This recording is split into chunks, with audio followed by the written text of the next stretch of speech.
We are living through the birth of a new American religion. It doesn't have a God, but it has a devil, whiteness. It doesn't have a heaven, but it has a hell, perpetual guilt. And it doesn't offer salvation, only the endless, performative penance of the woke. Its central article of faith? The concept of white privilege. Not as a simple observation about societal advantages, but as a metaphysical stain, an invisible knapsack you're told you carry, filled with tools you can never see, for locks you never knew existed. Now, if you questioned this logic, you'd be called crazy, or worse, a bigot. This isn't about being politically correct. It's about being intellectually honest. So, if you're ready to question the unquestionable, let's begin. This is the central, bewildering argument about what we call white privilege. It's an idea that has escaped the university seminar and is now loose in the culture, demanding not just consideration, but allegiance. But what if we've gotten it perfectly backwards? What if the concept designed to fight racism has become the engine for a new, more insidious form of it? Tonight, we're going to explore this through the lens of two profoundly controversial books, Cynical Theories by Helen Pluckrose and James Lindsay, and Woke Racism by John McWhorter. We won't be polite, we'll be precise. Part 1. From Theory to Theology, the Gnostics of Race. Pluckrose and Lindsay provide the archaeology. They trace how a set of obscure postmodern ideas, what they call applied postmodernism, took over our institutions. It didn't happen by accident. It happened through a quiet, intellectual coup. The old civil rights stream was liberal and simple. Judge people by the content of their character, not the color of their skin. A noble goal, a humanist goal. The new creed inverts this. It says the only thing that matters is the color of your skin and the power dynamics attached to it. Your character, your individuality, your personal story, these are mere fictions, smokescreens for your group identity. This is what they call the cynical theory. It's a lens that reinterprets everything, science, reason, even language itself, not as tools for understanding the world, but as mere weapons in a hidden war for power between identity groups. So how does white privilege fit in? It's the original sin in this new secular religion. It's not just about unearned advantages, like not being followed in a store. That's the pedestrian definition. In its fully evolved, theological form, it is an invisible metaphysical stain. It's a Gnostic heresy. In Gnosticism, a small group of people, the elect, possess a secret knowledge, a gnosis, that the unwashed masses cannot comprehend. Sound familiar? The woke are the new Gnostics.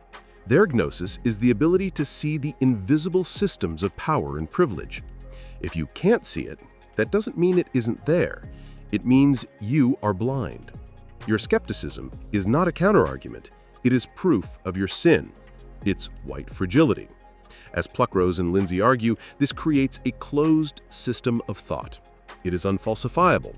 It cannot be proven wrong. Any attempt to disprove it is simply more evidence for its truth. Part 2. The Rituals of Atonement, a religion without redemption. This is where John McWhorter picks up the thread. In Woke Racism, he doesn't just call it a theory. He names it for what it is, a religion, and a particularly cruel one.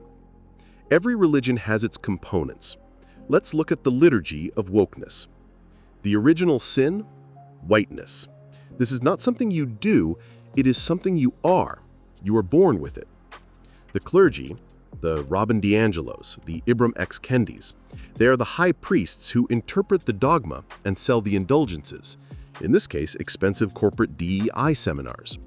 The rituals, the public confessions, the land acknowledgements, the sharing of pronouns, these are not actions aimed at solving practical problems. They are rituals of atonement. They are the Hail Marys of the new faith. The heretics? Anyone who questions the dogma. They are not debated, they are excommunicated, canceled. The heaven? There isn't one. And this is the most brilliant and devastating part. In this religion, There is no salvation for the sinner. A white person can never be cleansed of their privilege. They can only engage in perpetual performative penance. They are forever in a state of debt. McWhorter's most devastating charge is that this isn't really about helping black people. It's about providing a sense of moral purpose and superiority for a largely white, affluent, secular elite. It's a status game. It's a way for them to say, I am not one of the bad white people, I am one of the elect. It's a religion that offers its adherents virtue while offering its supposed beneficiaries nothing but a permanent identity of victimhood. Part 3. The betrayal. The soft bigotry of woke expectations. So if this is a religion for white liberals, what does it do for black America? McWhorter, a black linguist and professor at Columbia, pulls no punches. It betrays them. He calls it the soft bigotry of low expectations, but that phrase is too gentle for what he describes. It is a form of philosophical infantilization. By insisting that racism is the omnipotent, all-explaining force behind every disparity, this ideology tells black people, you are not agents of your own destiny. You are fragile. You cannot handle free speech. You cannot be expected to meet the same standards in school. Your success or failure is not in your hands. It is in the hands of your oppressor. What could be more racist than that? It diverts energy from the real, complex, and often unglamorous problems facing many black communities. Problems like educational failure, family breakdown, and crime, and focuses instead on symbolic battles over pronouns, microaggressions, and Halloween costumes. It's a cruel bait and switch. Instead of fixing the plumbing, they're selling you a more expensive mirror to look at yourself in, one that only shows you a victim. This is the ultimate cynicism. As Pluckrose and Lindsay might say, it's a theory that needs people to be perpetually oppressed to justify its own existence. It has a vested interest in never solving the problem. Conclusion: the way out, from Gnosticism to humanism. So where does this leave us? We are left with two visions. Vision 1, the Gnostic religion of wokeness. A world of immutable groups. A world where your identity is your destiny. A world where reason is a tool of oppression and faith in the invisible is the highest virtue.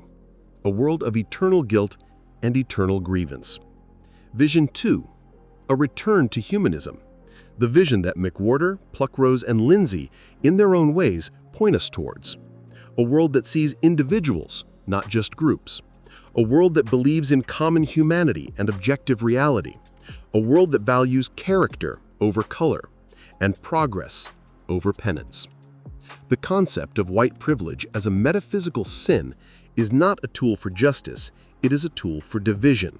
It is a racket that creates a new class of priest and a new set of sinners.